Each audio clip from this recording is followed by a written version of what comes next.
I told her that I knew that we'd had this outage running, that the teams had been working on it from early hours of the morning.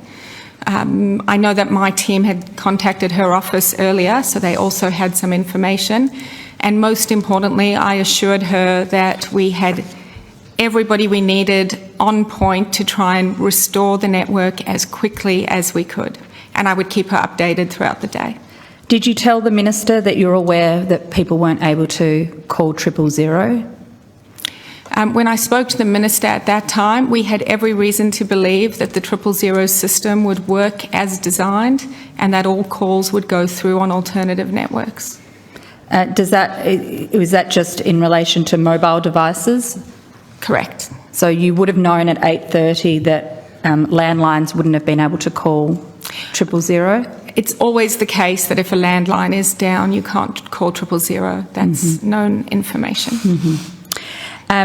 So at 8:35 you understood that, did you understand that people were having problems calling 000 at that hour of the morning? Chair, at that hour we did not have any knowledge of that.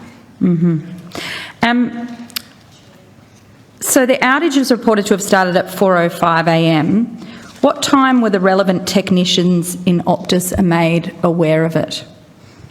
I might defer to Lambo to talk about the steps that were taken through the morning, but I believe that it was around 4:05 that there was first an alert of an issue, and our teams who monitor 24/7 were the first ones to see that. Would you like to explain? Yes.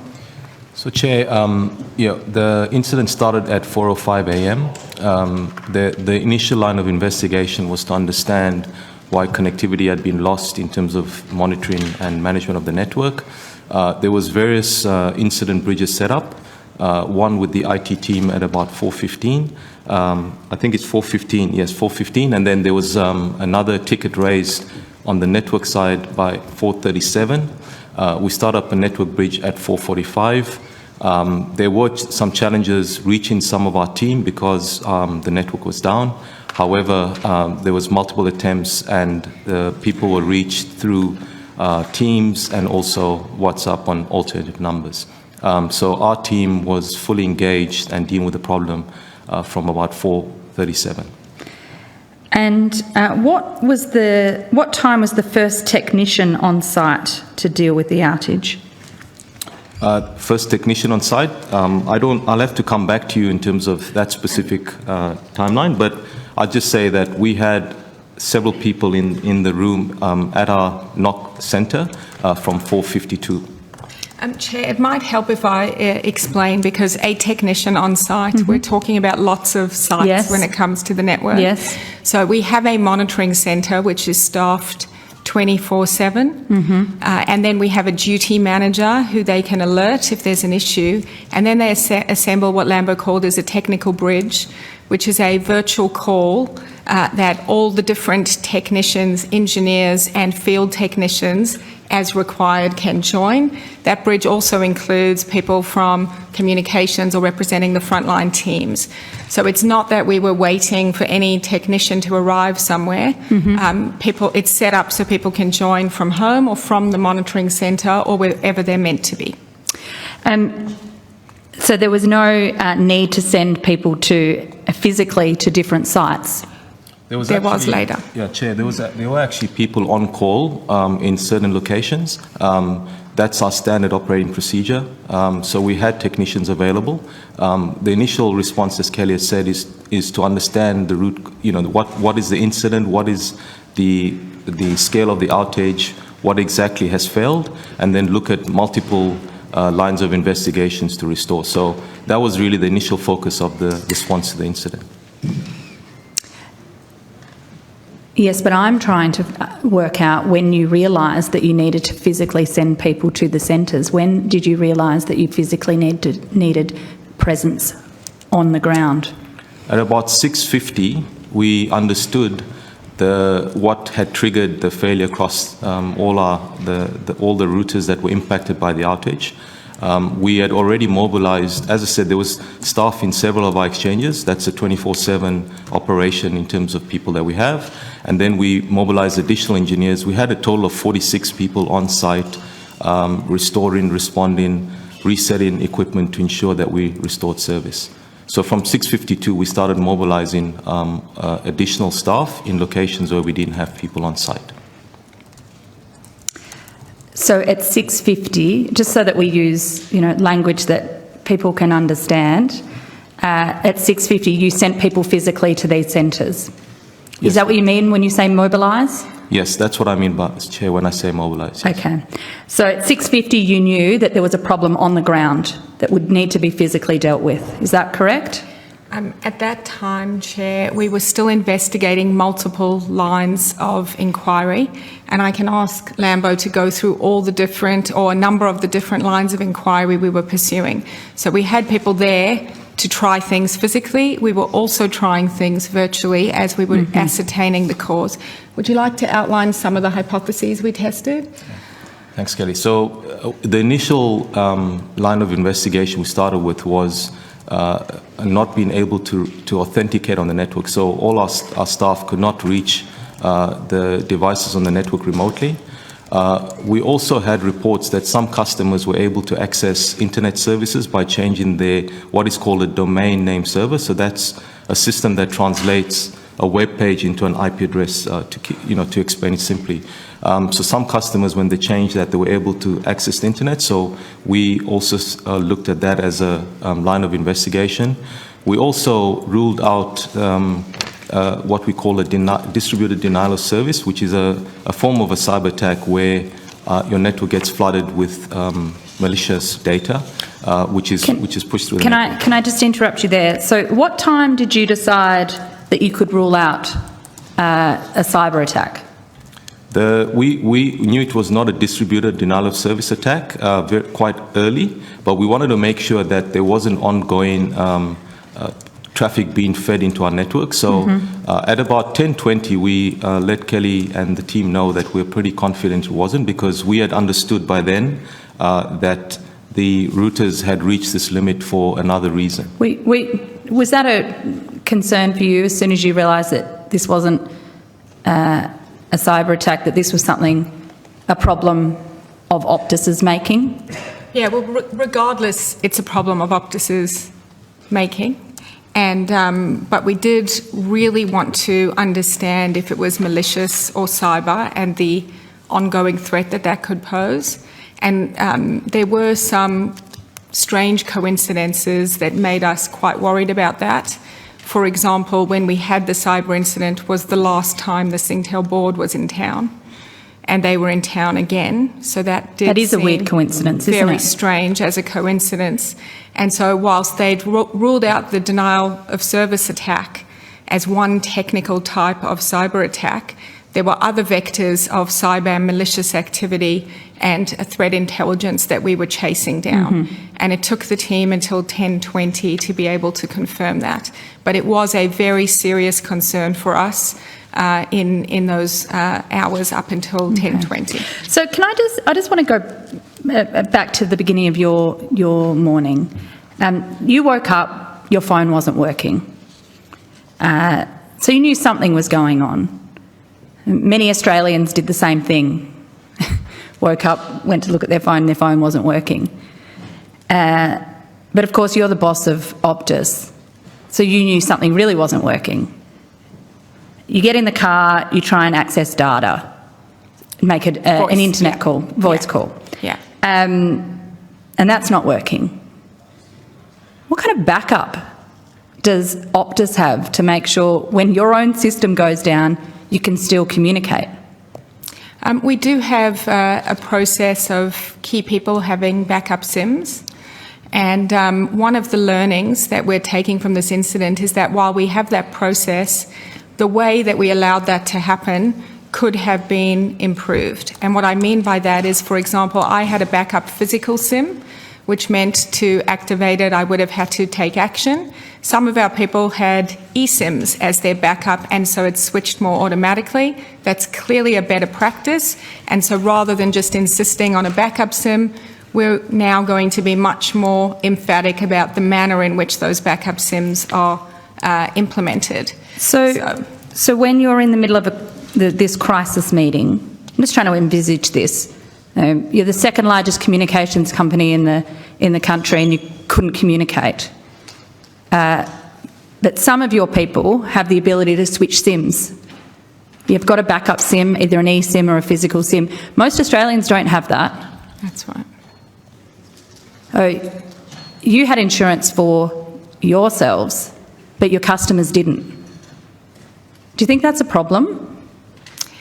It is our intention to give our customers continuous connectivity and to give them a network that they can rely on 24/7, 365 days a year.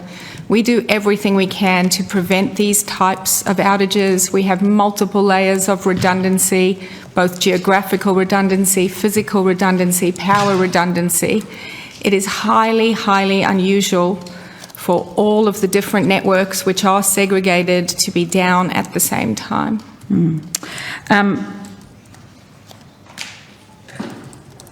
You made some comments around the fact that you've been criticised for not speaking earlier.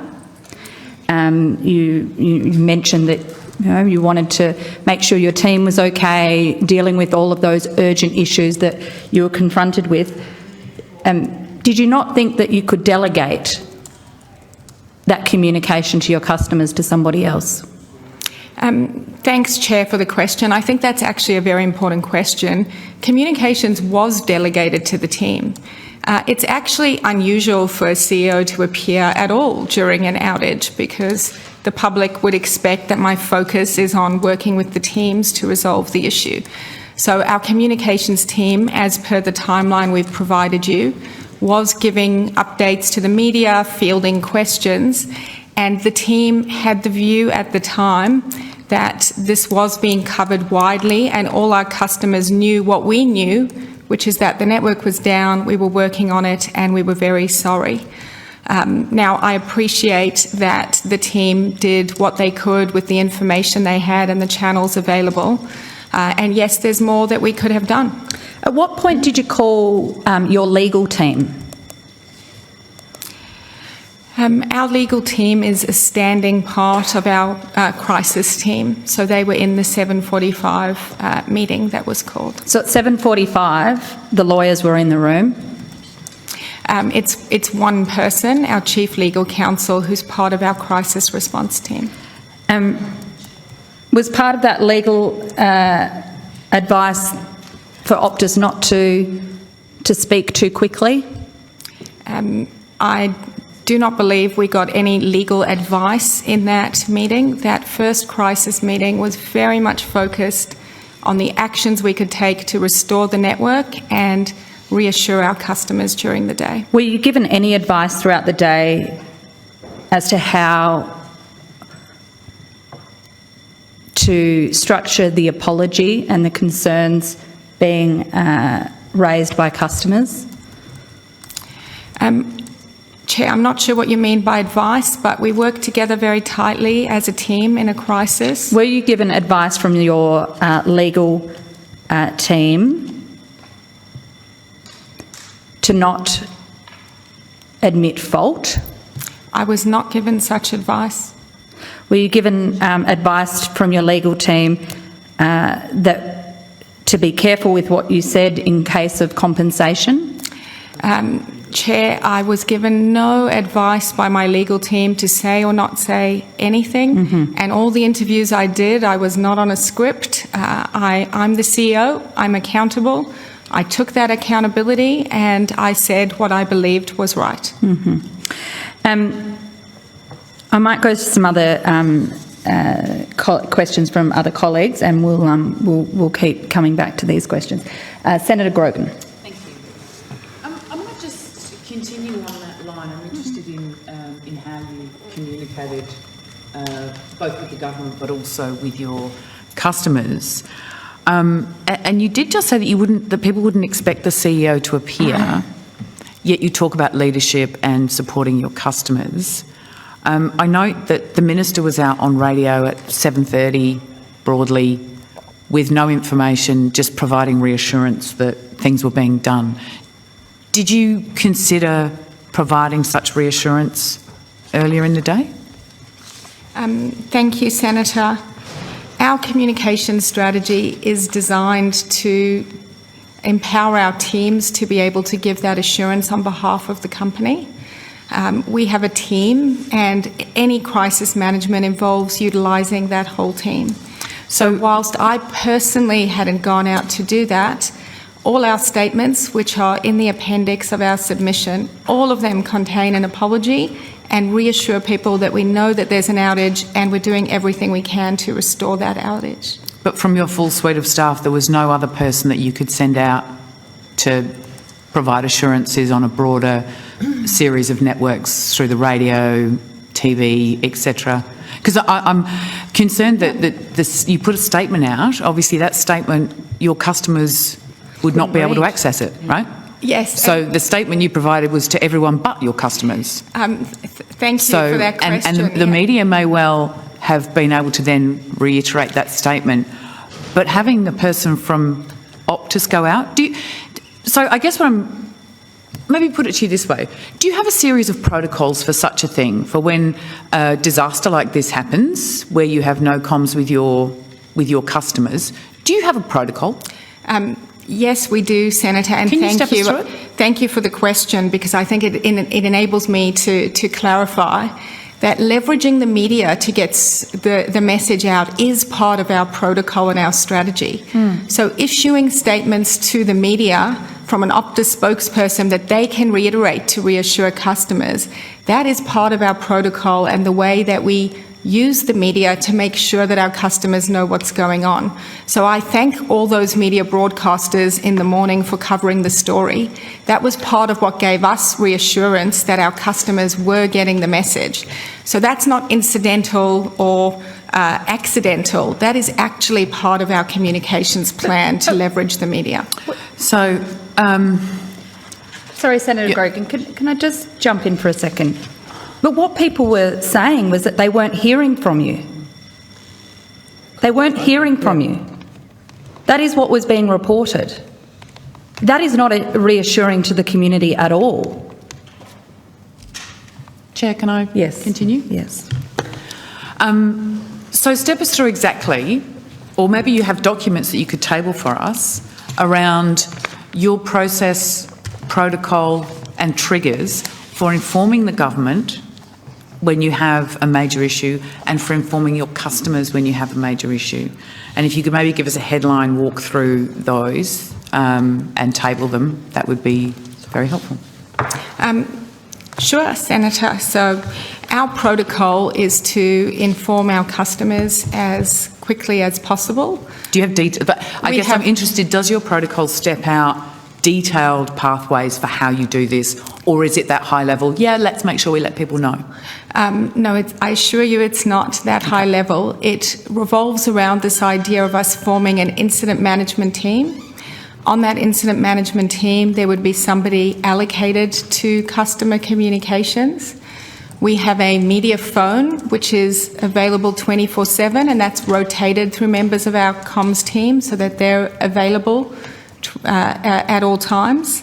And it is up to that incident response team that forms to make the decision of what channels to use to get the communications out. And I'd go as far as to say we have pre-approved messages that they can put out without requiring any approvals or escalations, so that they can act in as swift and timely a manner as possible. In this particular incident, because all of our customer communications was down, we understood that they weren't going to be able to log on and see a message or get an SMS. So having the media get the message out was determined to be the priority.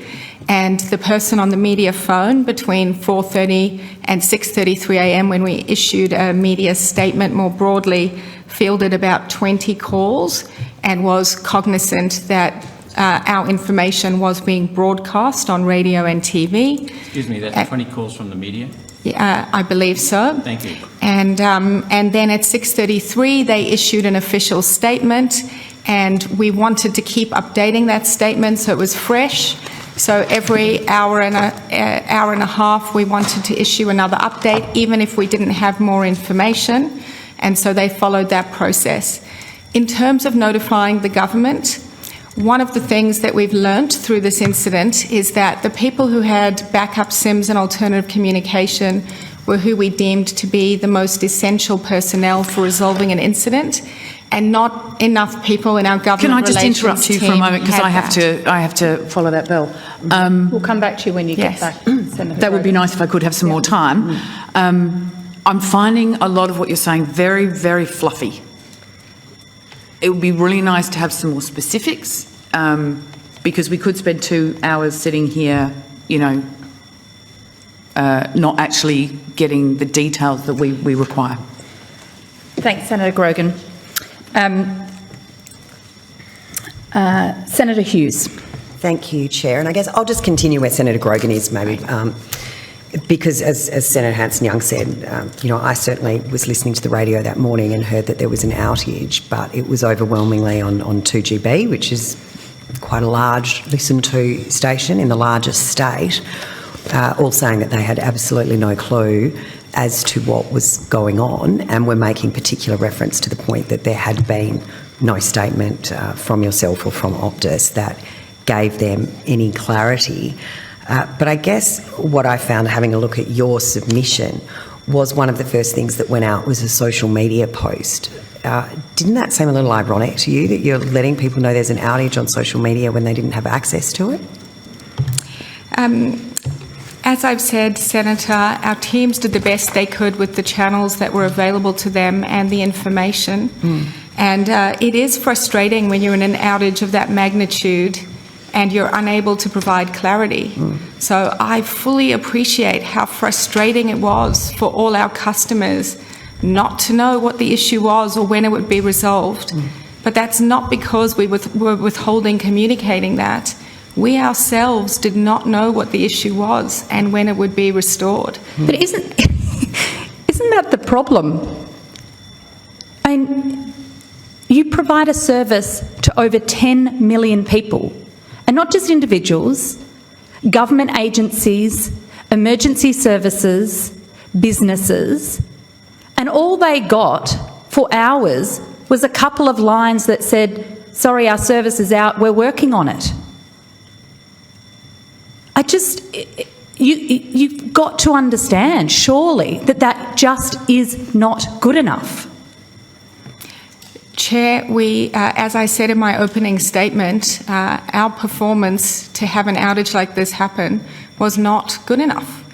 And it's highly unusual for all of these different networks that are segregated, that have multiple layers of redundancy, to all be out simultaneously. Well, clearly there wasn't enough redundancy. There clearly wasn't enough redundancy, was there? Can I ask my colleague to explain the layers of redundancy and what the root cause was?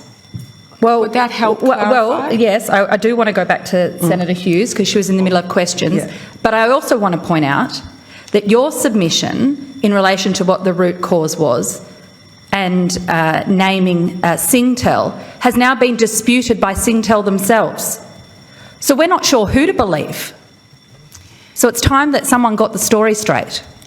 Chair, if I may respond to that, our statement on root cause that we put out was agreed and approved with Singtel.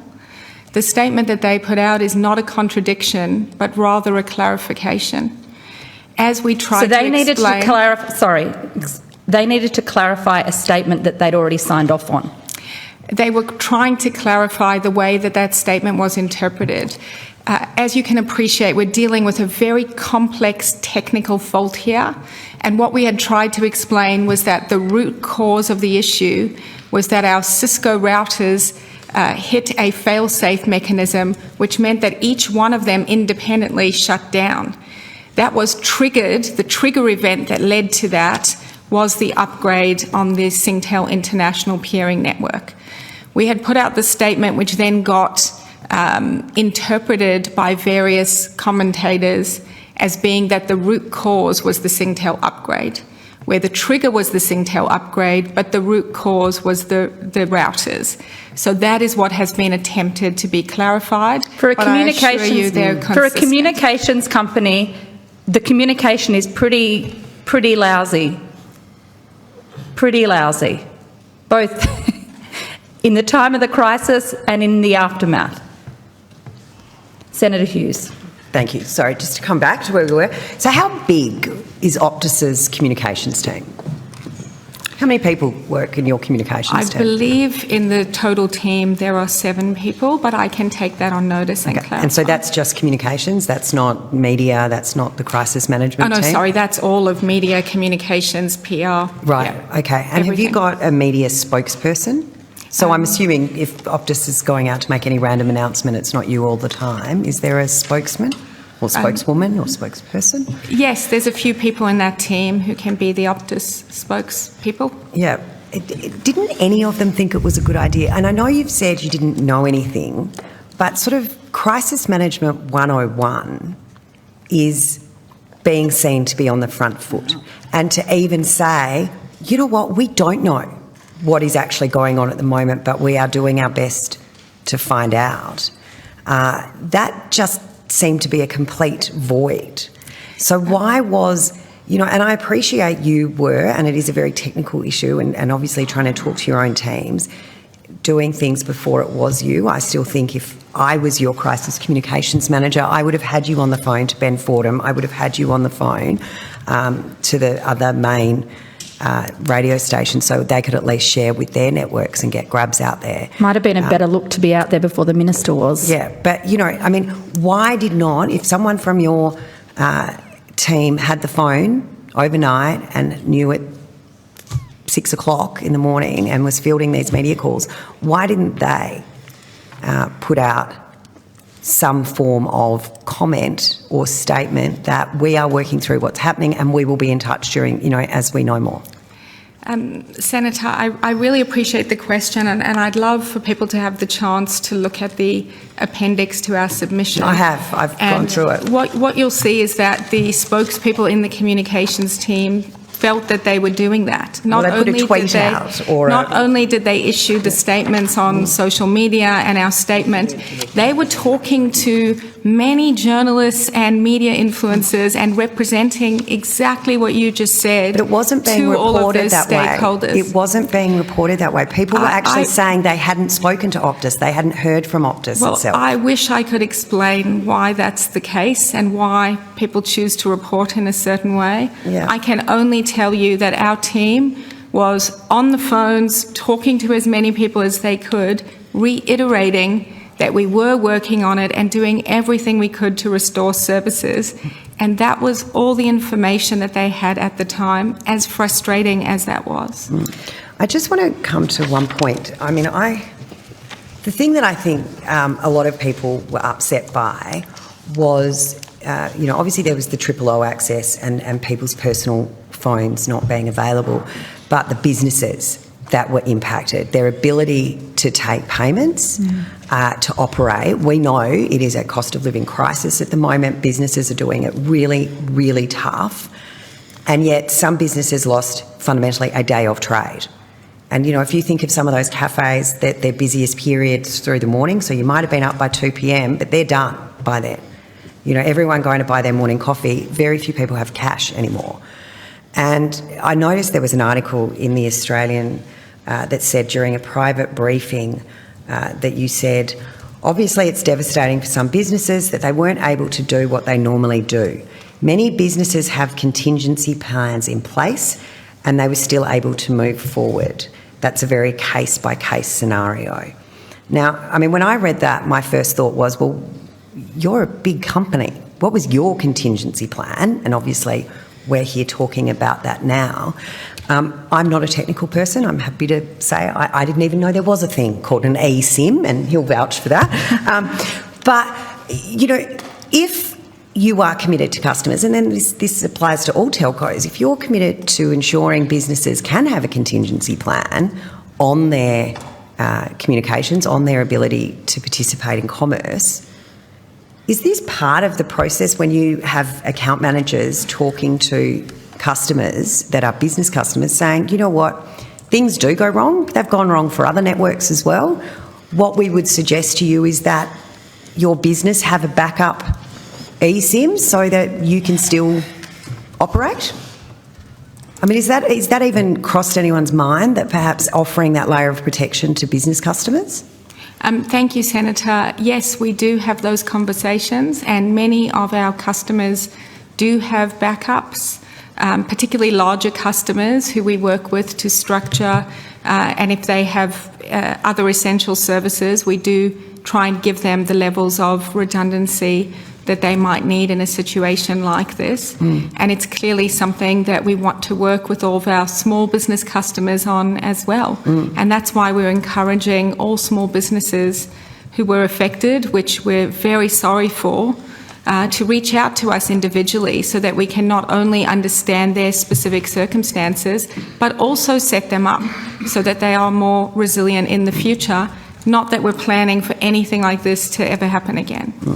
And I was interested when you said, and I'm not going to be able to pronounce your surname correctly, so I might just go with Lambo as we were introduced. I apologise.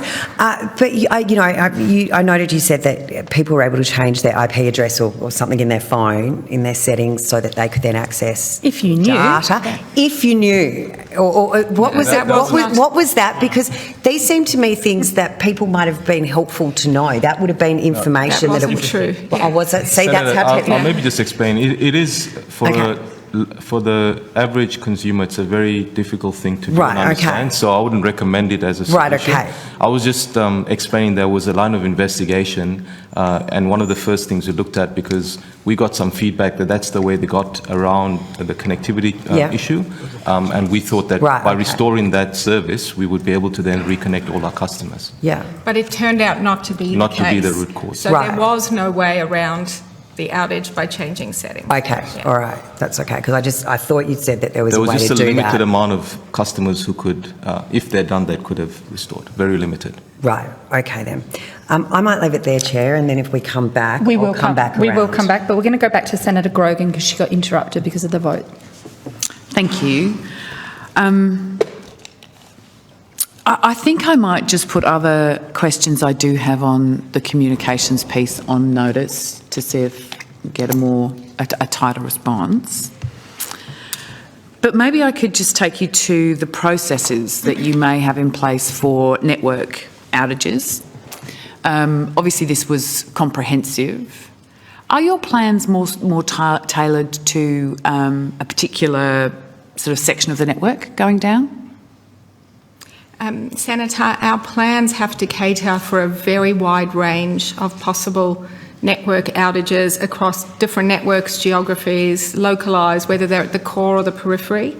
So I believe our plans are structured in a way that really empowers the right group of people to take the steps necessary to restore, communicate to customers and escalate through the chain of command as required.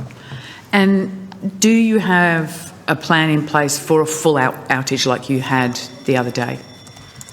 Well, Senator, I'll have to take that on notice. We did do a network outage exercise in October, but it wasn't for a full outage on the network. Okay. And so do you have in place, like, do you do disaster scenario planning, and did you have a plan for if something like the extent of the outage you had on the 8th of November, did you have a plan in place for that? We didn't have a plan in place for that specific scale of outage. I think it was, it was unexpected. We have high levels of redundancy, and it's not something that we expect to happen. It is certainly something that we commit to learning from this exercise, and from this outage, and we will take such exercises into consideration in the future. Senator, it might be helpful if Lambo, if you can explain, for example, how much redundancy we have in each of those networks and why this was so unusual. I think that would really help everybody's understanding. Yeah, I think that's right, because the situation we have,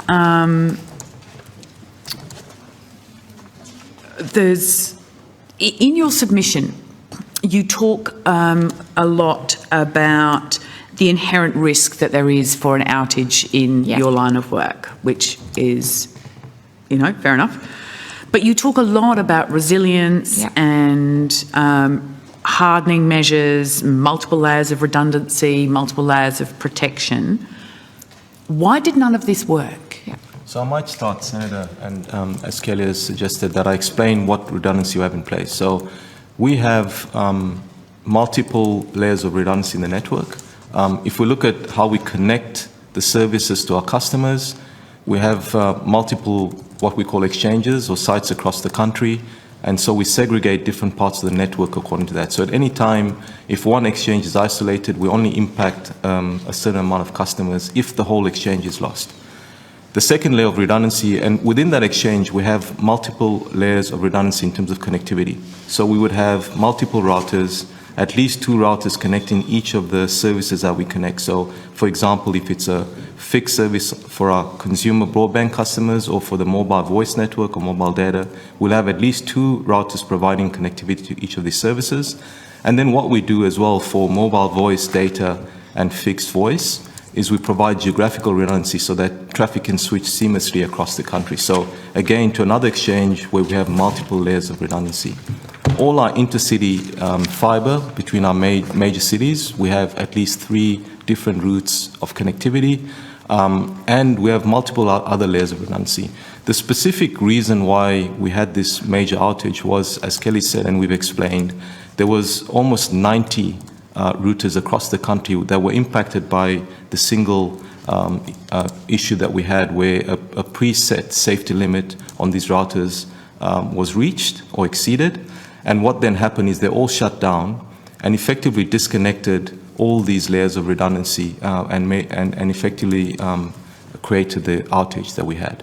And I just want to come back to the initial question around Singtel and Optus and the accountability. I just want to make it very clear that the accountability does lie with Optus.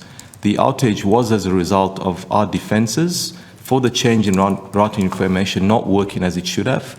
And that's something obviously we've addressed and we've worked around the clock to ensure that we address all the issues that we found. And again, I'll ask that you indulge me and say, I just want to say thank you to my team and all the partners that we worked with to make sure that we did that in the quickest time possible. Okay. I'm happy to move on and Thank you. come back to me later. Thank you. Could I just ask a question in relation to that particular point? Obviously, routine patch upgrades, are common for Optus, common for many companies. Did you test the update before you rolled it out across the whole system? So, Chair, maybe explain. The upgrade was done on what we call the International Peering Network, which is run by Singtel or Sticks.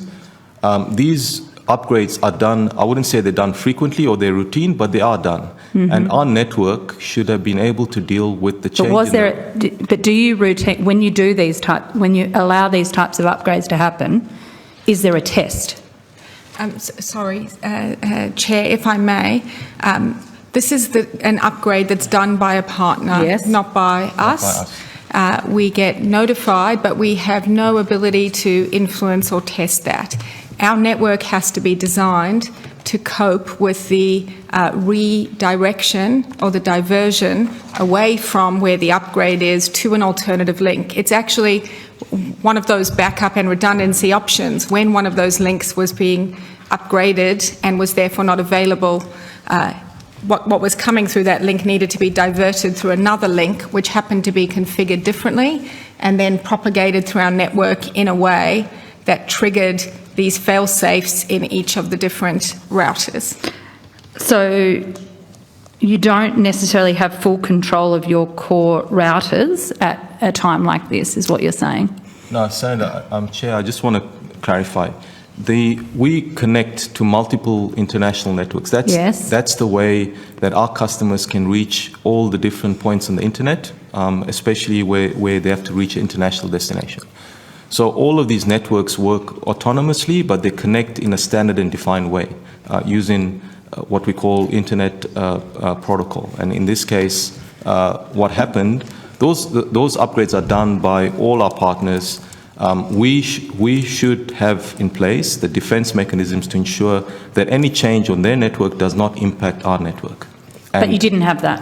On that day, unfortunately, our defence mechanism did not work as it should have. And but the scale of the outage was obviously something that we didn't anticipate because of this fail-set limit that was set.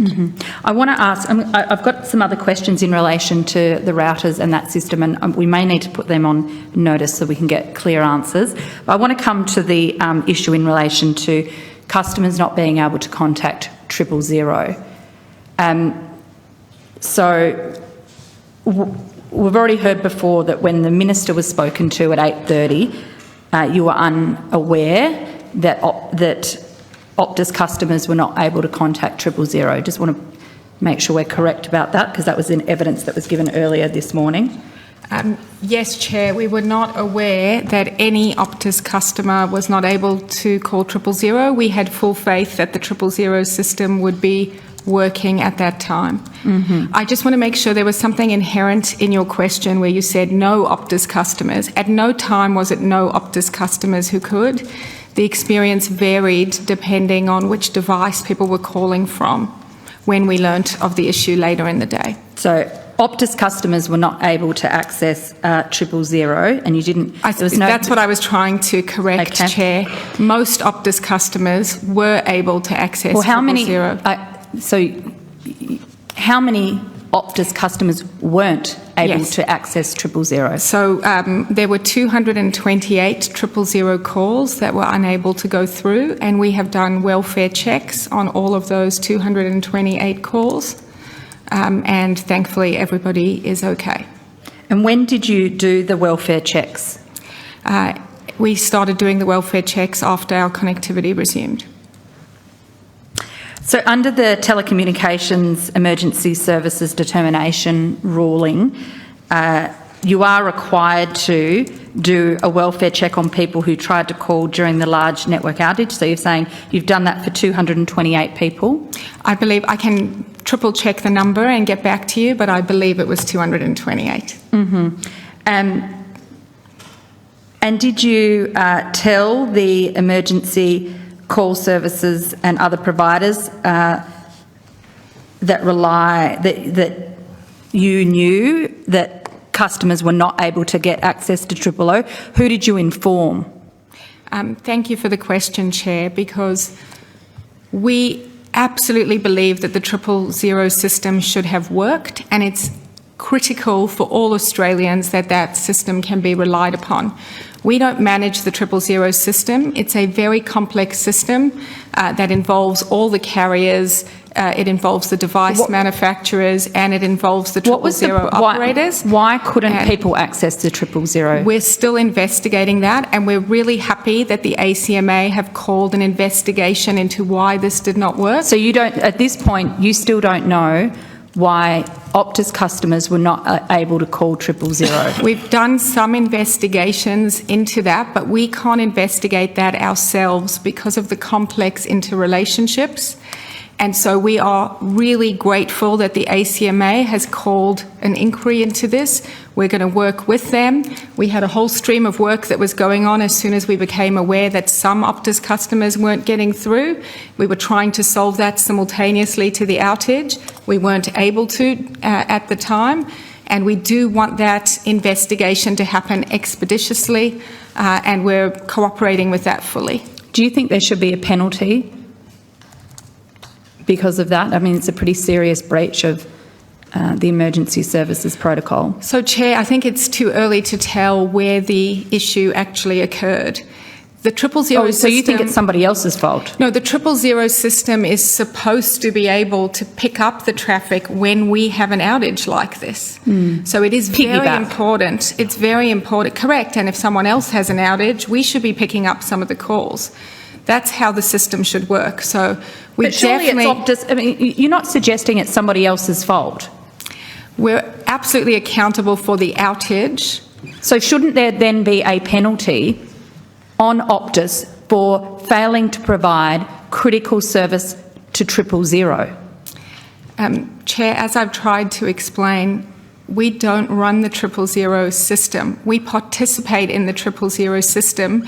But and it's the not anybody system is else's meant- fault that your customers couldn't call 000. Surely it's Optus's fault. So isn't it Optus that should pay the fine or cough up the penalty? Chair, we, like you, are extremely passionate about the fact that our customers should have been able to call 000 even if our network was So down. why don't you take responsibility today and say you will cop a penalty? Chair, as I've mentioned, we really want this issue to be thoroughly investigated because multiple parties have to work together to make sure that when there's an outage, the 000 calls still go through. Sounds like you want to share the blame around. We absolutely take accountability for the outage. What I'm trying to explain is that the 000 system itself should have helped our customers during our outage. And we will take accountability for any role we've had in that.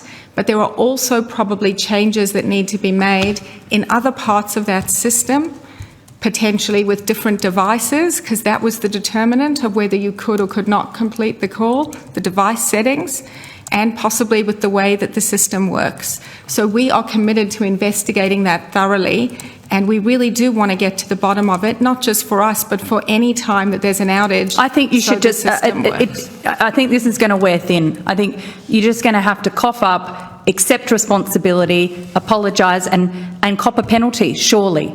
Chair, Anyway, I'm going to give the call to Senator Hughes.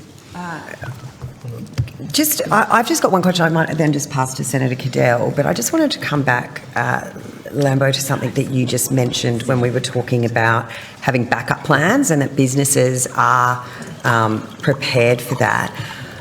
We know that there were a number of government departments that were hit, so Home Affairs, Tax Office, Workforce Australia. There were a number of government departments that lost services, and I would be very interested to talk about how Border Force was impacted.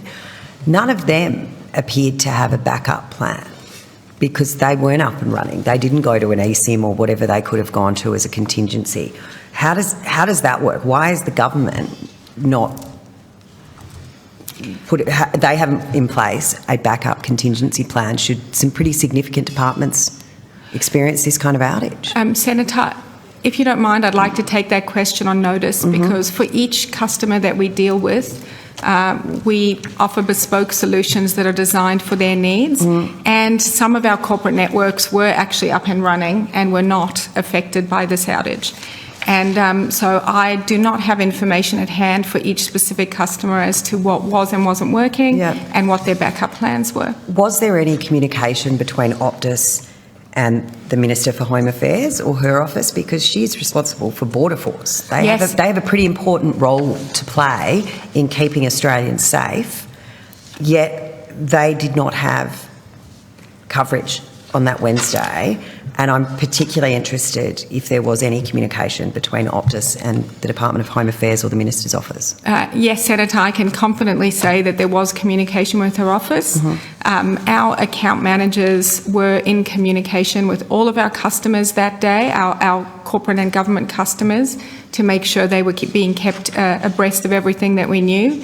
I also personally reached out to Minister O'Neill, and our government affairs team was in contact with her office too. Okay.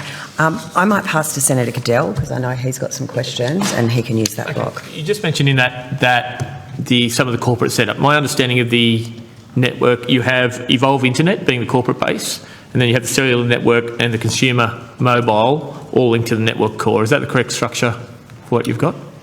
So, Senator, the Evolve, as you referred to, is the enterprise or business network, and that's a separate network to the one that was impacted on Wednesday. But it operates on the same network core? No, they operate on two different sets of network cores. They're interconnected. They are interconnected. Yes. Okay, now you talk about these parties, these third parties and partners. We've mentioned Singtel. We're using Cisco, great brand, we're saying they're the routers that failed. Can you tell me what Akamai, what role does that play in the Singtel network or the call? What do they do? Akamai is one of the largest, what we call a content delivery network. Yes. So what they do is they aggregate content from multiple sources, and they deliver it into our network, and they're one of the largest content delivery networks globally. So they peer into our local network. Okay, and what is the role of Nokia?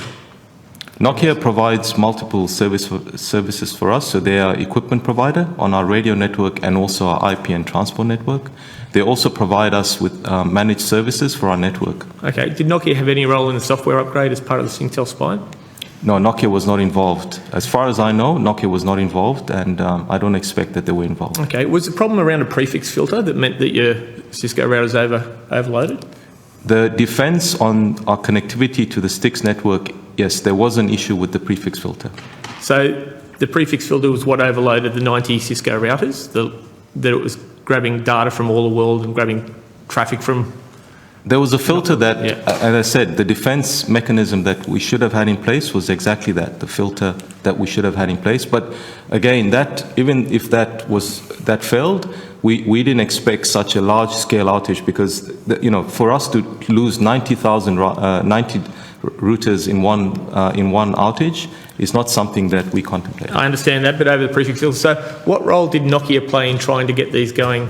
Did Nokia play any role in trying to get these going from a remote perspective? Yes, Nokia is our managed services partner for our network, and they were involved from the very beginning in managing and running the incident and recovering the network. Where were their staff based? Their staff are based in India in 2 locations. Yeah. Right. So when we first got on the date, and you went through with Senator Hanson the timetable of when we were showing up, isn't it true that the first person on board, even you couldn't access these things remotely because they were offline? There was none of these routers were able to be physically rebooted unless you are sitting at plugged in, physically connected to it. That is correct, yes. That was correct in this outage. Correct. We do have a system that should enable remote. But it Yes, did not. that was down but it as did well. not. That's what Yeah. we're saying. So we're relying on overseas people in India to do system. Your system relied on an Indian firm to outsource this problem to fix these things remotely when we couldn't do it across your entire network. But Senator, if I could explain, even if we had engineers in Australia, we would have had the same issue and the same challenges. Okay. For us to reset, and maybe I can give you some context. We had 90 devices across 14 locations that were impacted.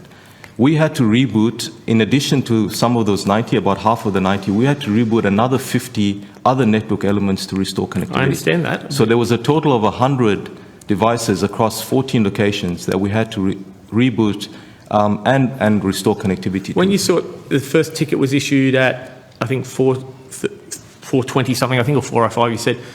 When a physical person showed up, is it true that they didn't have the right console table to connect and reboot and see if that was a problem at 9 o'clock in the morning? Sorry, Senator, you referred to console table. A console table to connect to the Cisco routers. One of your people showed up at one of your locations to test if that was a problem and didn't have the right equipment to be able to connect to it. They had some issues in terms of connecting to the console, but that was because there was various issues in terms of connectivity into the Cisco routers. Right, so when Telstra had an outage in May 8 over a software upgrade that caused unexpected perils, did you game that with your own system?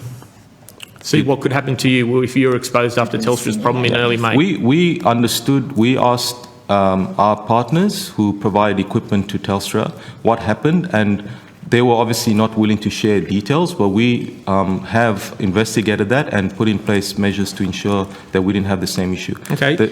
You said you had plans earlier for disaster recovery and also not on this scale, but have you ever gamed them, or do you just rely on them being written and hope they'll work? As I said, in October, we ran a scenario where we lost one of the states, WA, and also in the same scenario, we did an assessment of a potential attack on one of our exchanges in South Australia. How many senior network engineers does Optus employ? How many Chair, I'll have to take that on notice. We have a team of 1,000 staff, and on that day... Not asking that question. Network engineers, CIOs, that sort of level, the technical side. Well, I head up the network team, and I have a team of about 12 reporting to me. So literally... But we'll take it on notice because we do have a lot of engineers on staff, and we'll get back to you. So seeing an external threat, a software upgrade, do we still use any Huawei devices in the network? We still do use Huawei equipment in the network. Is that what's used as termination Sorry. devices to connect to the fibre? The Huawei devices are used on the periphery. They're not used in the core. Are they so not? they were not involved in this I'm incident. not asking that question. Are they network termination units to connect to the fibre? In certain locations, they are being used, but as I said, we are replacing them progressively across the network. When was your network architecture last reviewed? Our network architecture is reviewed on a consistent basis. When was the last major review? I'll have to come back to you on that one, but as I said, yeah, sorry, go ahead. Senator, I can tell you that in addition to reviewing it regularly ourselves, we also, from time to time, have third-party experts review and help us assess whether our resilience is as strong as it should be and whether the steps we're taking are adequate. When was the last time that happened? I'm aware that 18 months or 2 years ago, we had Bell Labs assist us with ensuring that our network architecture and resilience was as strong as it could be. And we, Senator, we do regular testing of our failover.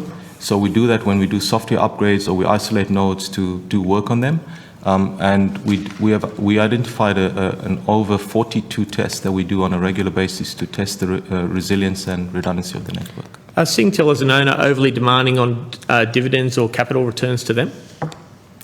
I think Singtel is a fantastic shareholder. They've invested more than $42 billion in the networks in Australia for very low returns. Okay, what's a criticism from others in the industry are that Optus has taken to making an art form outsourcing what should be core competencies, that there are low technical telco experience in your CIO, not a lot of telco experience.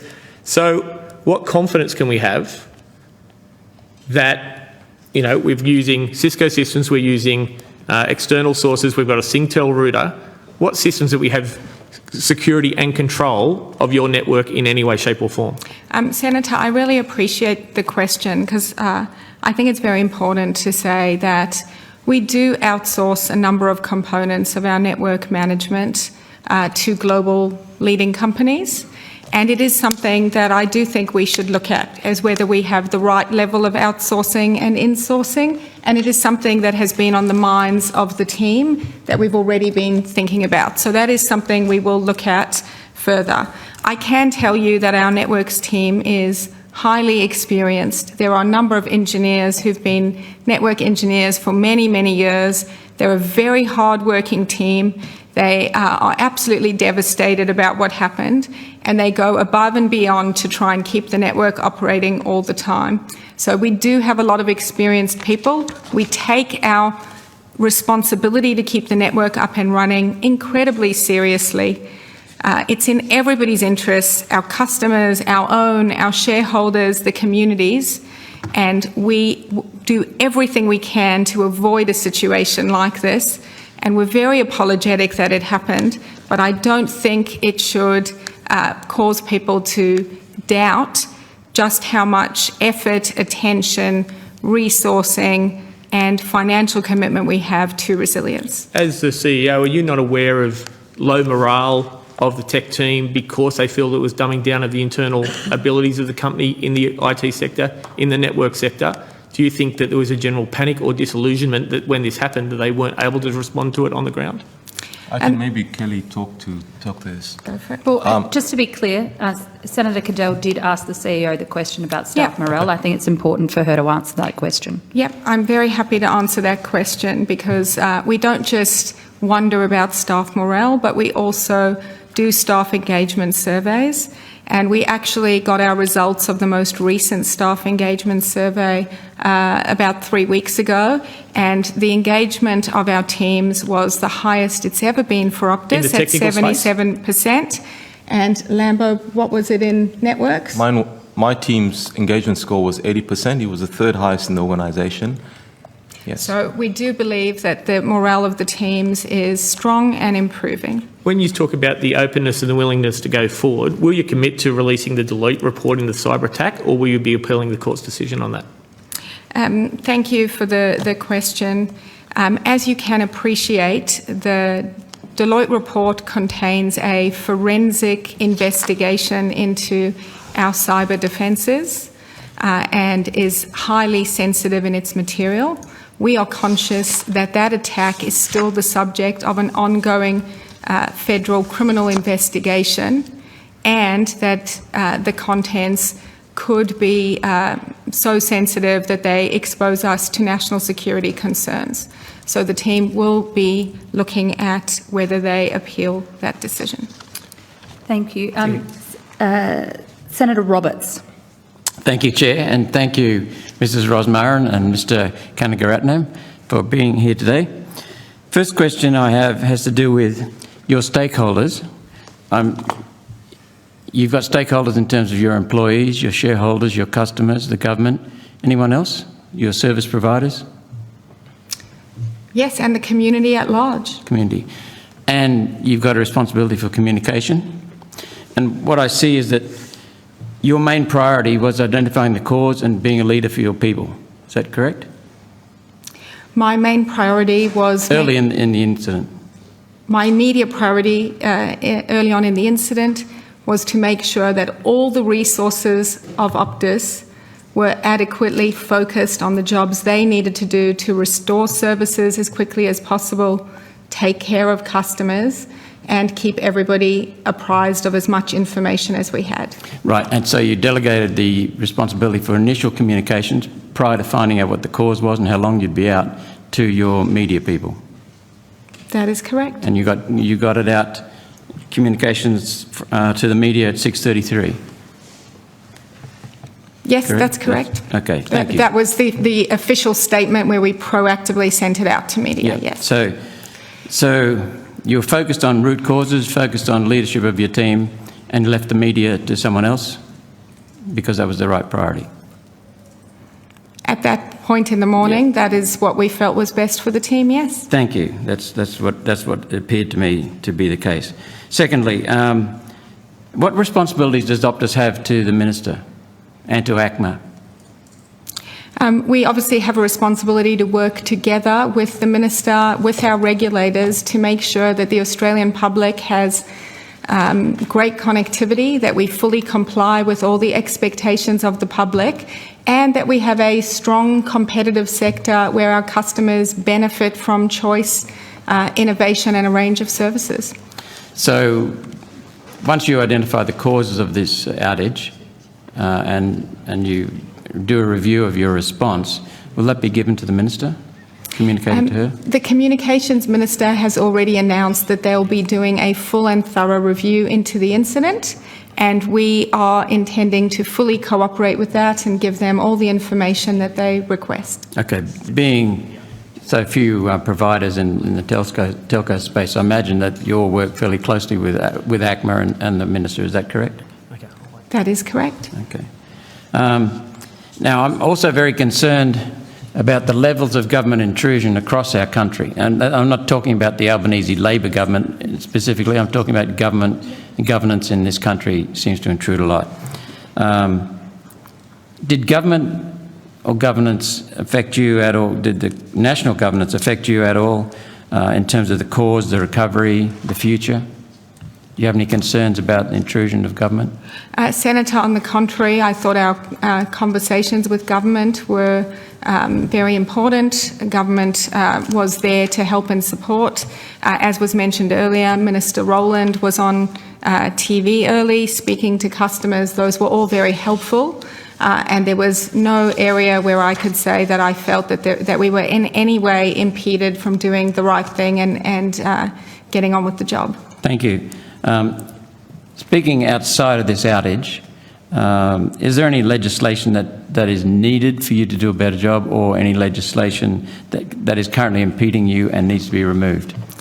Senator, if you wouldn't mind, I would like to take that on notice and chat to my broader team before responding. Thank you.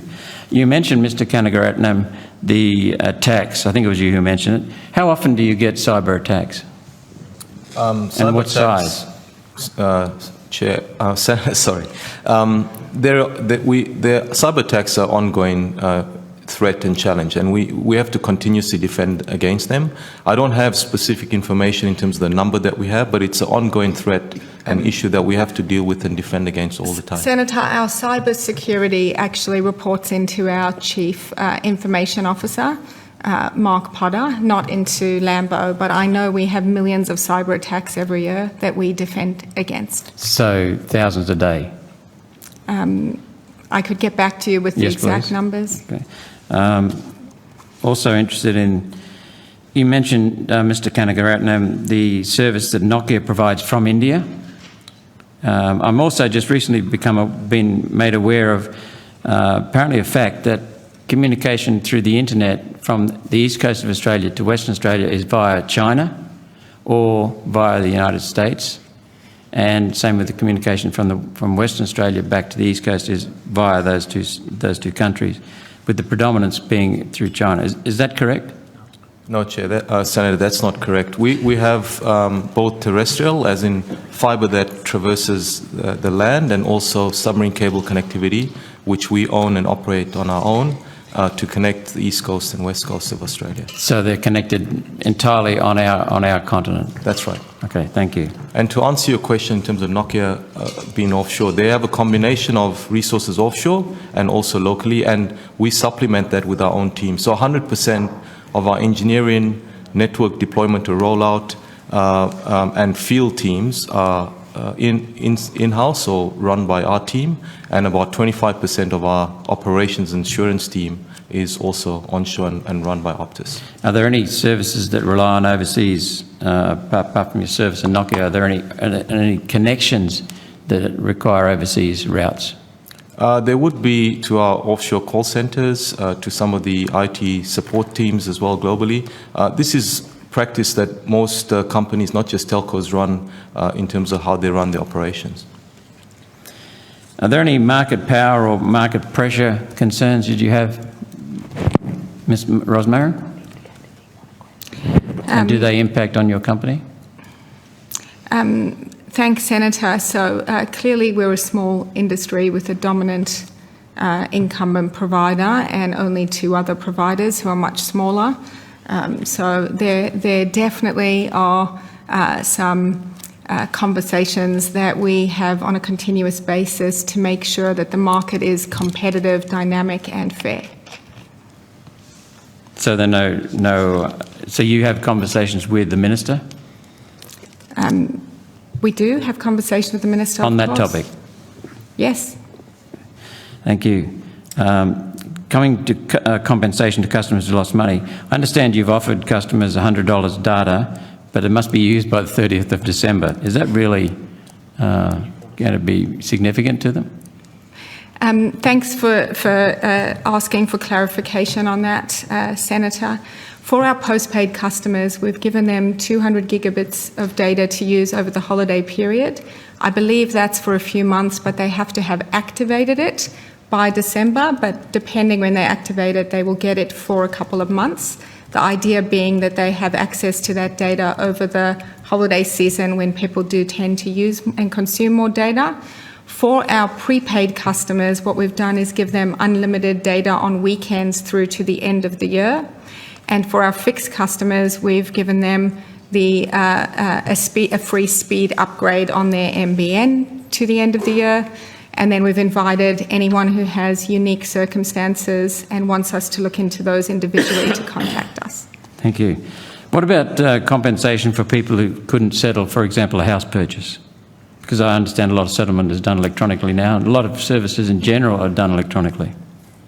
Yeah, so on the issue of consequential losses, Senator, we felt that this was an issue that's much more broad and that should government choose to look into this, we'd love to be part of that conversation. But there is no precedent for telcos or other essential providers covering consequential loss. And we are very conscious that this would have far-reaching implications, not just for Optus, but not just for all telcos, including the NBN, also for other essential services, utilities, government services, and that this needs to be a much broader conversation than us unilaterally determining how to go about that. sharing the blame around. Senator Roberts, I might go to Senator Pocock if that's okay. Thank you, Chair. Thank you for your time here this morning. I'm interested to learn about the financial impact on small businesses and whether you've modelled the impact that this had on small businesses across the country. Senator, as you'd appreciate, every small business is different. The impacts are different on all of those operations. Some were able to take different actions, and so it is not a task that we would be able to do.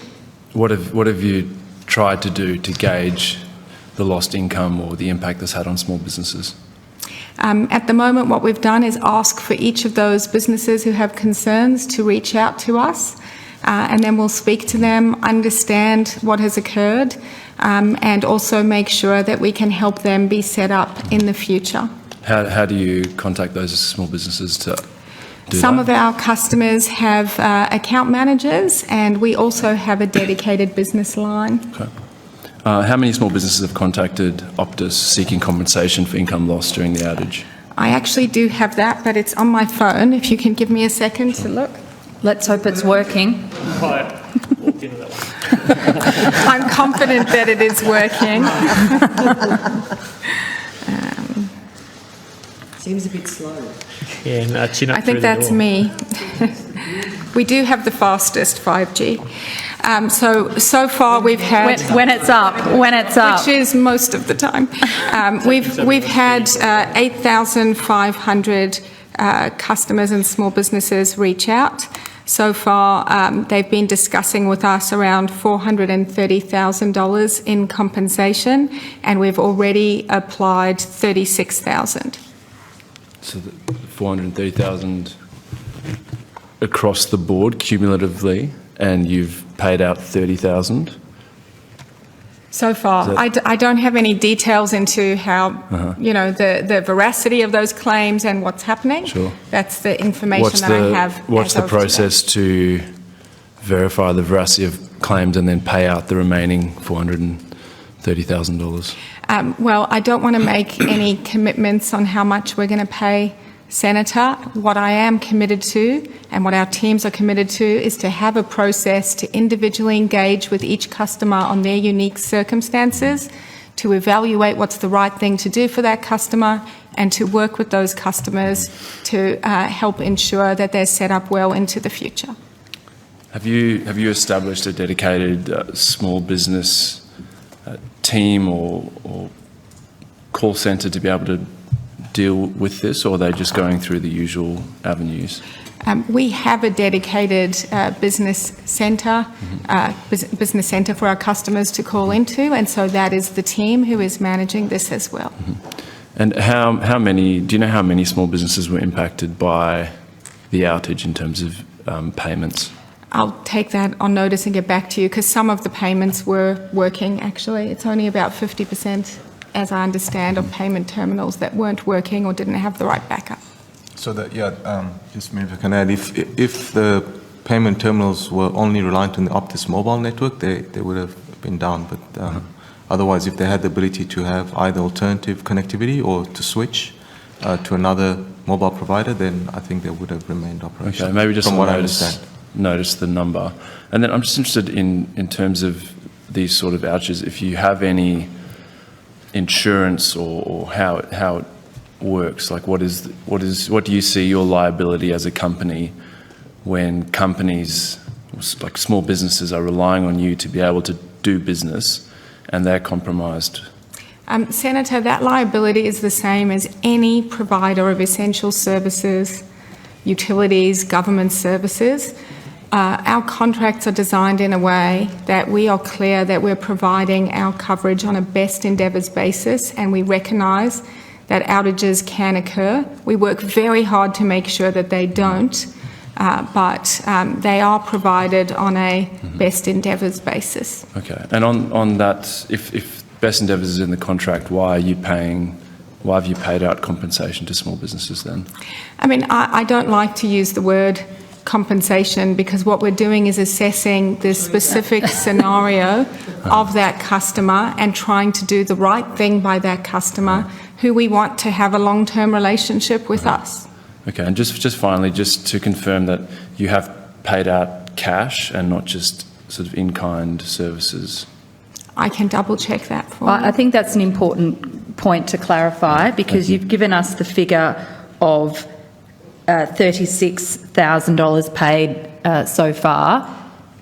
We do need to know whether that is in Services or... services or cash terms. Sure. Do you have any? Thank you, Chair. Do you have any sense that that's a combination of the two?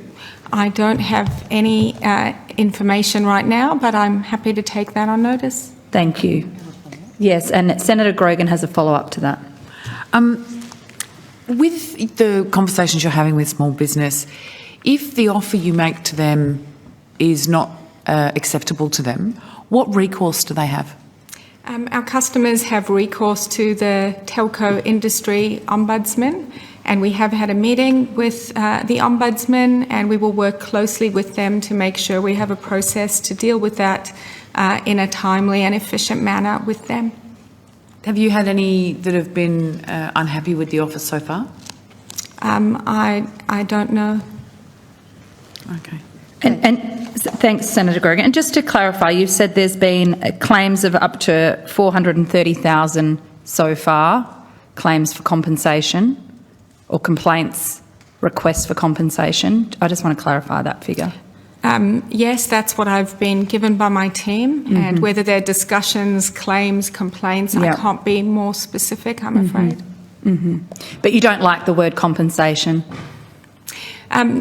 Chair, the only reason is because I do think that there's an important conversation to be had across government and industry about contingent loss, because of the far-reaching implications that will have for all essential service providers, for all telcos, for all utilities, for all government services. And I think that that conversation is important because it will impact all of those organisations and the cost of those services moving forward. And so we would really welcome being a part of that conversation, but we don't see it as our place to unilaterally lead that. I just want to go, I'm going to go to Senator Cadell, but I just have one follow-up to a question I was asking earlier, and that was in relation to your own and your team's backup SIMs. Who's the provider for your backup SIMs?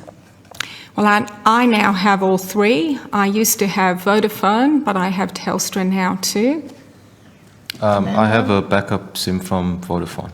Okay. And I think it's varied. What we do vary it. We don't specify across the company. So for obvious if reasons. Optus goes down, you get to use Telstra or Vodafone?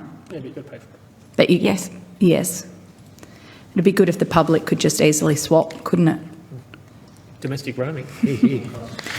As Senator Cadell.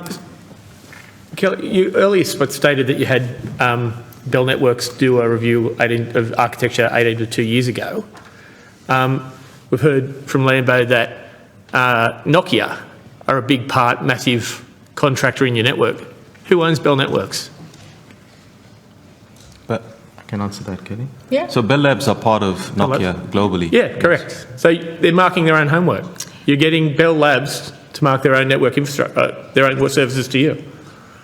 So I can clarify, Nokia is one of our providers.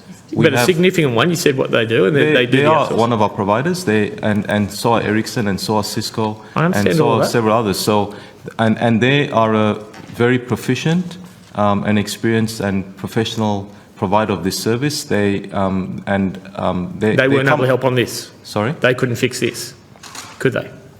Senator, the fundamental premise of what you're saying is correct.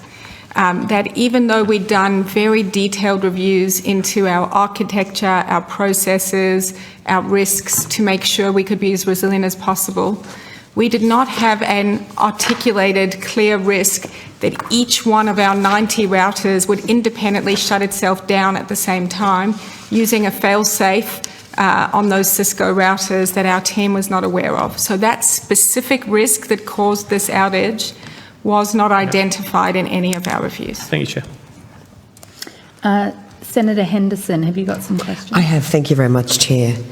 Ms Bayer-Rosemarin, this morning there's been a media report that you intend to resign as CEO. Is it your intention to resign? Senator, I'm sure you can appreciate my entire focus has been on restoring the outage issue. Could I just ask you to answer that question? And it has not been a time to be thinking about myself. Could you address that question? Are you intending to resign? I thought I answered the question. My focus is on the team, the customers, the community. My focus is not on myself. So that report is not correct? I haven't seen any reports today. I've been preparing for being here. Sorry, Senator Henderson, do you want to ask another question? Yes, I do, Chair. Yes. Ms Bayer-Rosemarin, can I ask you to explain a bit more about the peer network, the issues with Singapore Internet Exchange? You've explained the network was overwhelmed by updates from a peer network, Singapore Internet Exchange. The affected Optus autonomous system has been reported in the media as peering not only with Singtel but also Akami, Flag Telecom and China Telecom's ChinaNet.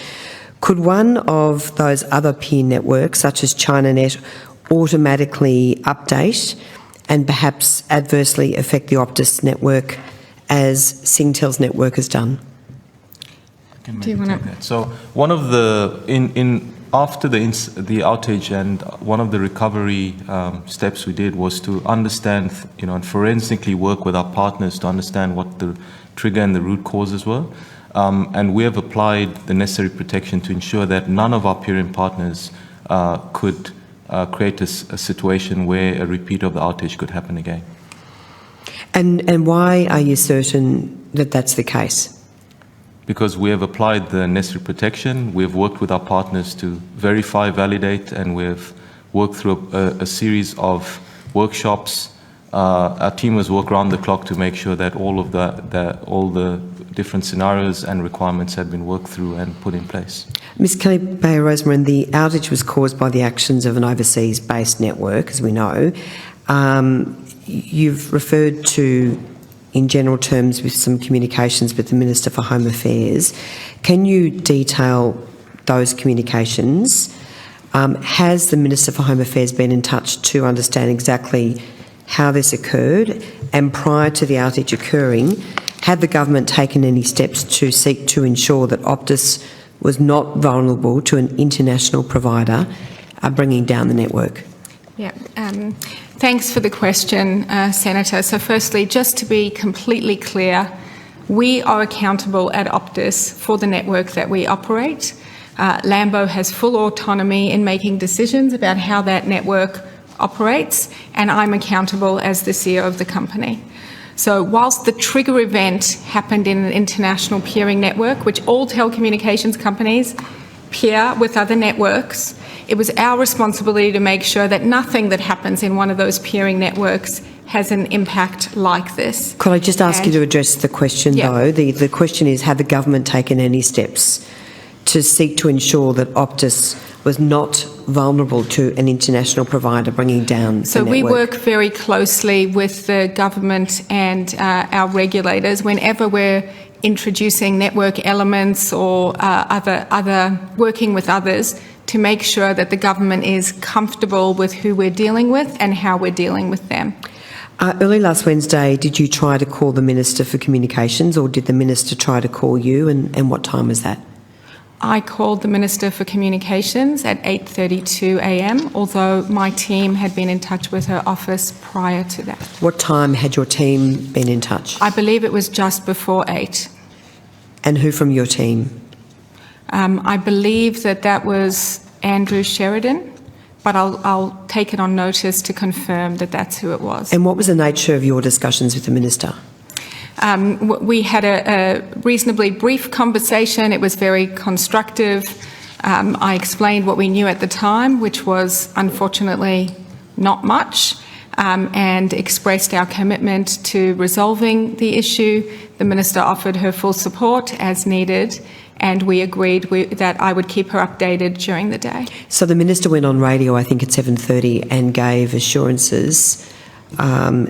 On On what basis did she do that, given that no communication with Optus had occurred at that time? At that time, there was communication from Optus, Senator, that confirmed that we knew about the problem and we were working on it. But you just said the first communication was just before 8 o'clock with Andrew Sheridan. Sorry, that was a direct communication between our offices, but the communication, more generally, the statement that we'd issued that we were working on it was out there. So I believe so the she statement was fully justified to say that. So the minister was relying only on the statement, the public statement issued by Optus.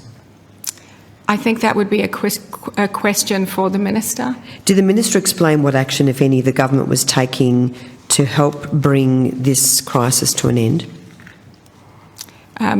I believe that she just offered her full support for us to focus on the issue. Did the minister ask you about what government services or facilities were impacted by the Optus outage? Yes, she did. And what was your response? I explained that all of our mobile data, voice and fixed networks were down, but not all of our corporate networks. And that's the information that I had at the time. And to what extent were government services impacted, given your corporate networks were not impacted? It varied on a customer-by-customer basis. If you could provide the details of the government services impacted on notice, I'd be most grateful. Did Minister Rowland ask for assistance in helping to deal with outages of government services to the extent that they were impacted? She did not ask that of me, no. Did she ask anyone else for assistance? I don't know. Could you investigate that and take that on notice and come back to the committee? Sure. Did Minister Rowland say to you whether the government had any contingency plans in place to deal with the loss of essential services, such as the 000 service? Senator, I think obviously we have a lot of communications with government, and it's probably not appropriate for us to keep going through what those communications were. It's very appropriate, because I'm asking you a specific question. Did Minister Rowland say to you whether the government had any contingency plans in place to assist with the loss of access to essential services? It's really important you answer that question. I don't recall that. Thank you. Did the minister advise whether she was talking with any other telcos, trying to arrange for other telcos to step in and provide services on an urgent basis? No, that was not mentioned. But Senator, that was something we also discussed in our first crisis meeting, whether there's even the ability to have customers go on another network on scale like that, and it's not a capability that exists. So what did the government do to actually help restore services, if anything? Keeping the Optus network up and running is Optus's full accountability.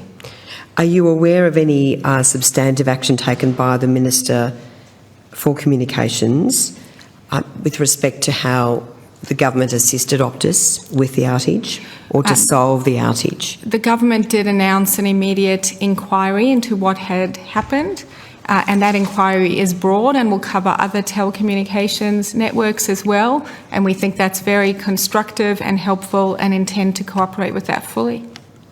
Thank you. Thank you very much. Thanks, Chair. No further questions. Thank you. All of us, I imagine, at this table and our parliamentary colleagues have been inundated with members of the public who have been impacted by this. Over 10 million customers.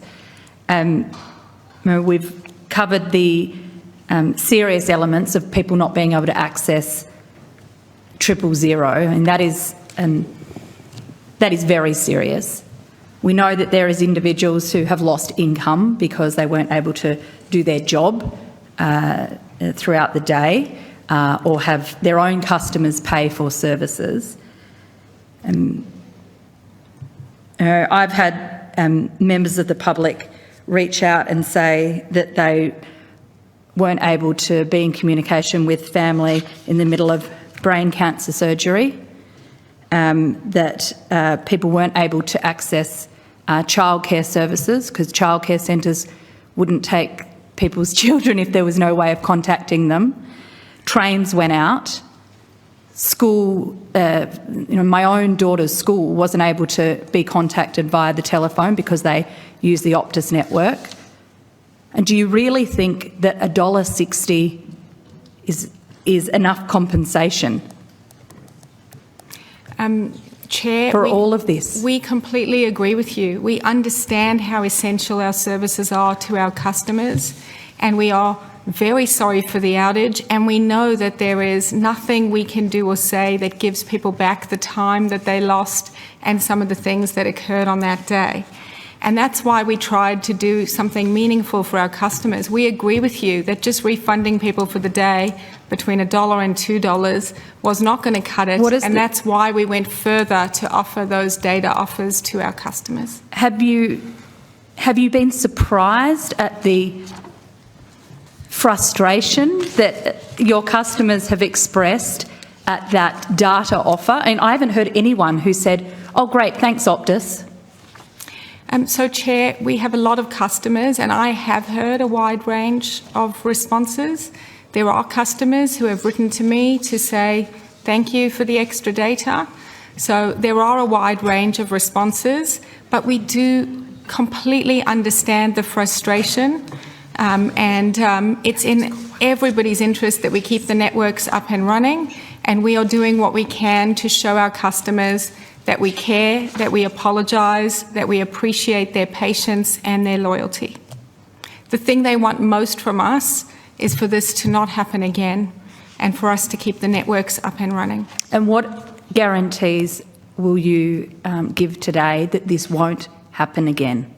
What have you done to make sure it won't happen again? I'm going to hand to my colleague Lambo to talk about the steps that we've taken. What I can guarantee you is that we will do everything we possibly can to try and prevent another incident like this from occurring, and that we've taken steps to make sure this same specific could not occur. Do you want to outline the steps, Lambo? Yeah, so since the outage on Wednesday morning, we've been working forensically around the clock with our partners to firstly understand what the root cause was, what the trigger was, and how we could increase the resiliency of the network to the outage. We've implemented 4 key changes on the network. So the first one we've done is make some changes on our international gateway routers that connect to our peering partners to ensure that the routes don't propagate the same way they did on that morning. The second change we've made is increase the connectivity and the resilience between our enterprise and business network and the consumer network that went down on that morning. We've also improved the availability of what we call the management network, which is redundant, but we've increased the protection on that so it doesn't get impacted the same way it did when the outage occurs. And then finally, we implemented a network-wide change freeze to ensure that we don't have any other impact on the network during this period so that we have stability. And what about an overhaul of your PR team and your crisis response management? Because that is one of the biggest problems that members of the public have raised with us, and what all of us at this table have put to you today, that the communication with Australians in the midst of this was appalling. What have you done to fix that? Thanks for the question, Chair. There are always opportunities for us to do better. As I said in my opening, I wholeheartedly believe that the team did the best that they could with the information they had at the time and the channels available. Having said that, there have been suggestions to us that we do press conferences versus one-on-one interviews, that our messages are of a different tone, etc. And we will be taking all of that feedback on board to try and make sure that we do better in the future, whilst at the same time trying to make sure there is no future where that's needed. Senator Grogan. I just want to follow through on that line. What it's sounding like for us, I think I'm probably speaking for all of us, is that you're not hearing what we're saying. No. My understanding, my experience, and I know that of some of my colleagues, is, you know, if you work for a large business, there's a lot of crisis planning, there's a lot of risk management work. Now, on a risk management matrix, this scenario, this situation that occurred on the 8th of November would sit down there as like highly unlikely but catastrophic, right? You would understand risk matrix? Yes, absolutely. So that would lead you, surely, as an organisation of your size, to have a plan for something catastrophic that would include a significant public relations piece, because you have to assure your customers who are concerned, confused and not knowing what's going on, that they see a face or they hear a voice and this is actually the company telling us what's going on, or telling us they don't know but they're finding out. Showing some compassion and empathy. So, but I haven't heard anything that you've kind of taken that piece and gone, well, yes, one of the things we're looking at is, because there's been plenty of commentary since the 8th around your public relations approach to this, but there's nothing in what you're telling us about how you're looking at improving the learnings you're taking from this, how you're going to improve into the future, how you're going to provide more assurity for your customers. Not hearing anything about that. Yeah, about the comms and also risk management. I apologise, Senator, because I have been trying to say that we're taking on board learnings about how we did that. We did follow the plans we had in place. I think one of the things you said really resonated with me. You said that maybe people now want a face and a voice, and a statement and our teams talking in the background via the media was less ideal than if we'd had a real face and a voice, which I try to bring from 10:30 to this. So I think that's a great suggestion, and we will of course take that on board. I do want to just make sure that people understand that there was no intention from Optus not to be communicating.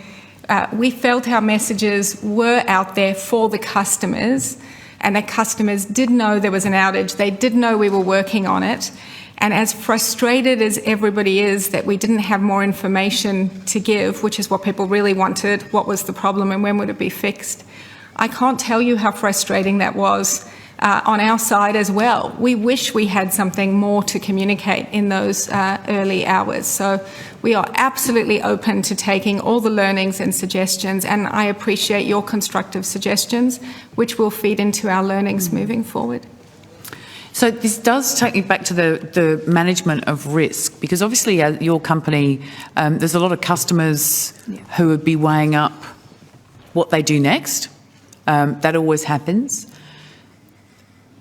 That surely is part of your risk management piece in terms of, from a hard sort of business end, not losing customers, right? And that all the way down to the kind of services you provide to government, to train networks, hospitals, etc., etc. Your risk management framework, your risk management plans and approach is probably the piece that I'm most concerned about, in terms of how are you gaming this, how are you brainstorming this, how are you sort of plotting out, how do we make sure that we are the most robust we can be in the face of an incident occurring that we have not predicted? Thank you so much for that question, because we do have a very robust risk management framework, and that framework does allow us to look at different scenarios, their impacts and how we plan to avoid those. And that is quite extensive across a range of risks, as you would imagine, and something that we practice and evaluate regularly. So, when you say regularly, how regularly? I know when I was asking earlier, you said that you'd had one trial on part of the network earlier in the year. So what's the sort of frequency? Each area does their own testing frequently, or at their own frequency, and as a company we update that risk process at least annually. And we have an executive risk committee that meets at least quarterly to go through everything that we need to do and all risks that are arising. So we have a very robust process there. But I also want to go to the heart of your question, which is that we also have a very real lived experience as a company because of the cyber attack as to the implications when an unexpected risk occurs. And the team has worked incredibly hard to regain trust from our customers since that. In the last 14 months, we've put ourselves back in a position of gaining market share in our core mobile product line. We have lifted our customer satisfaction back to the levels before that occurred. We have actually achieved our lowest telco industry ombudsman complaints ever in the company's history last month. So we, as a company, completely understand the implications that come from one of those risks eventuating, and we've put in the hard work to recover from that once before. So there is nobody in the company who would have wanted something like this to happen again, not just because we have risk management processes and strategies to go through, but because we have a lived experience of it as well. Senator Henderson. Thank you very much, Chair. I just wanted to ask you about Minister O'Neill. Did Minister O'Neill or anyone from her office contact you or anyone in Optus regarding fears that this could have been a cyber attack or a cyber threat? I contacted the Minister during the morning and made sure she knew our teams were in contact. So her office and ours were in contact during the day. And what time was that? I'll have to check the exact time. I believe it was around 9:30 that I personally spoke to her, but again, we can get back to you on exactly what time our office was in contact. Were you able to advise the nature of the outage at that point in time? No. As I've mentioned, Senator, it took us until after the network was restored to be able to describe the cause of the outage. No, I appreciate that, but in terms of ruling out a cyber attack, yes. What advice did you give the Minister? We only were able to rule out a cyber attack at 10:20, and at that point, about 15 minutes later, I went on the radio and made that announcement publicly, and so we were able to communicate that to everybody after that time. And did the Minister for Home Affairs provide assistance or in any way up until the point of time when a cyber attack was ruled out? As I mentioned, we were in contact with the Australian Cyber Security Centre, who we work with closely and regularly, and they were providing us with assistance, yes. And, sorry, just to go back to my question, did the Minister make any offer of assistance? I don't think specifically, but I'm sure she would have been aware that we would be working with the appropriate teams on that. Can I ask you about whether you've received any notice of any legal claims, or are there any proceedings which have been instituted? Not to my knowledge. Any threats of legal claims? Not to my knowledge. Can I ask you about the cost?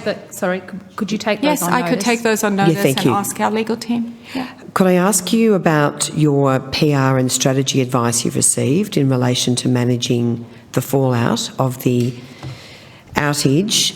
What has been the cost of that PR and strategy advice? I'll have to take that on notice, Senator. Are you also able to provide on notice to the committee a copy of all of the advice and recommendations you've received from your PR and strategy team and your government relation teams in relation to today's hearing? Senator, I'm not sure I'd be able to do that because many of them were in conversations and brainstorming sessions, so it isn't in a crisis situation that's moving so fast. It's not as formal as tabling. But to the extent that you've got talking points or other briefing notes or background documents, could you provide a copy of those to the committee? I will certainly have a look as to whether there's anything like that, but I know, for example, when I did all my media, I did not have briefing documents. I was there to represent the company. And sure. But just in relation leading up to today's appearance by you, if you could provide all of that material. My last question relates to mobile roaming. Did you investigate mobile roaming as an option to provide connectivity to Optus's 10 million Australians? When I was the Shadow Minister for Communications, I passionately spoke about the importance of mobile roaming, particularly in rural, regional and remote areas. What steps did you take to investigate whether mobile roaming was an option for your customers? Thanks for the question, Senator. As I mentioned in our first crisis meeting, we did raise the possibility, we did ask whether that was a possibility. We understand that that's not technically feasible at the moment. So for that to occur, there are a range of technical things that would need to happen between the different providers, and that is not currently in place. Well, mobile roaming is used, in fact, at the moment in relation to emergency phone calls, where there's only one Optus tower or one Telstra tower in a rural area. So you currently have that technology. So can you just explain why that wasn't explored? Can you explain, Lambo? Yeah. Yeah, so as Kelly has said, we don't have a mobile roaming agreement with Telstra or TPG. TPG roams on our network in regional areas on 3G. However, we don't have a facility for our subscribers to roam on another network. Did you investigate the possibility of putting that in place on an emergency basis with the likes of Telstra? It is not possible unless you have all the technical configuration set up, interconnectivity. Is this something that you will now investigate, given you've told us you don't ever want to see this happen again? Chair, that's something that we will need to discuss with the other mobile providers. Is this something you will discuss? Chair, it's something we will discuss with the others, but I also want to just mention that there are some practical implications of that, because how about practically delivering the service to your customers that the customers need? For example, in this instance, if we had automatically roamed our entire customer base onto another network, that could have overwhelmed and congested and brought down that network if it hadn't adequately planned. So in other words, it is technically possible, but it was not technically possible, but in the not at the time, but it is. Yeah, that's right. It is technically feasible. Yeah, what I'm saying is it would require a lot of planning, coordination, and work to be implemented on a practical basis. Are you prepared to put that work in and those plans into place to guard against another possible outage, so that Australians will not lose their connectivity and suffer as much as they have?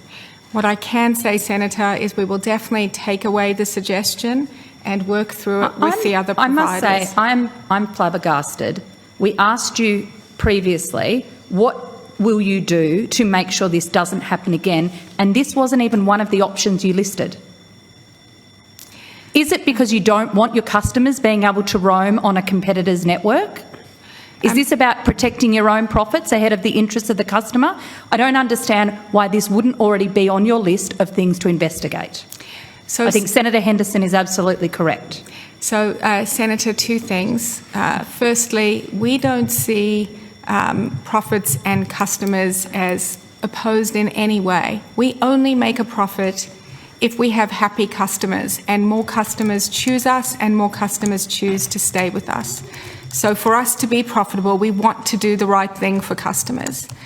And secondly, if I were to say it another way, given that Optus has networks that are set up and we at the moment have about 30% market share, let's say hypothetically that there was a fault on Telstra's network where they have 50% market share, and suddenly all of those subscribers were to be on our network, we would have to have already invested in the capacity to be able to cater for that many customers simultaneously.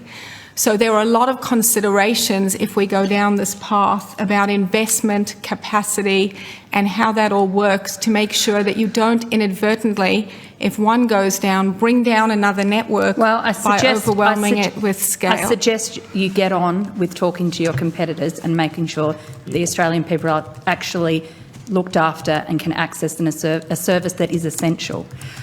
We are going to have to wind up. I know Senator Pocock has a last burning question, and so does Senator Cadell. Can we keep them short? Yes, Chair. Thank you, Chair.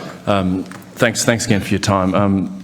One of my team members just called the Optus business line to inquire about compensation, and they were told that they couldn't lodge a claim and Optus would get back to them at some stage when they had more information. Which is what's going on there. You said earlier that you have had small business lodge complaints. What do I tell to small businesses? Senator, if you could pass me the details of who called, and I'll look into why the process was not followed. Well, that was literally half an hour ago, and they said, you can't lodge a claim. We don't have the information about what's going to happen, and so we'll get back to you at some point once we have more information. Why don't they have the information? I would have to look into that. So if you can pass me more details, I'll make sure we do. Does your Optus business line have the information necessarily to take claims when people call up? I believe that they do, and as I mentioned, we've already had a number of customers who have been able to do that. So I'll look into it. Senator Pocock, we will have to wind. Senator Cadell, quickly. Very quickly, you answered about the engagement levels of your staff when I asked that. Since then, I've been emailed by a number of your staff. One of them says, I just note that engagement surveys we did in the last couple of years had nothing about attitude or outsourcing and in keeping intellectual property in-house. They're pretty much about Optus values. There's some things about staff development, nothing about workload, how skilled the people you are. So in telling about high engagement, the score is very much delivering you. Given you didn't know the weakness in the network, given you haven't responded to the customers well, given you haven't reflected your staff's attitude, isn't it time for new leadership at Optus?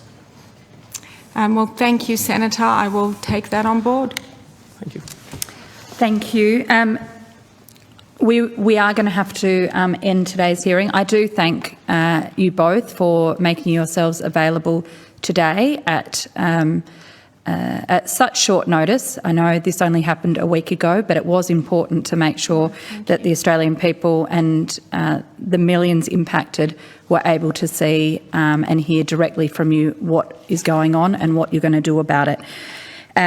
That concludes today's proceedings.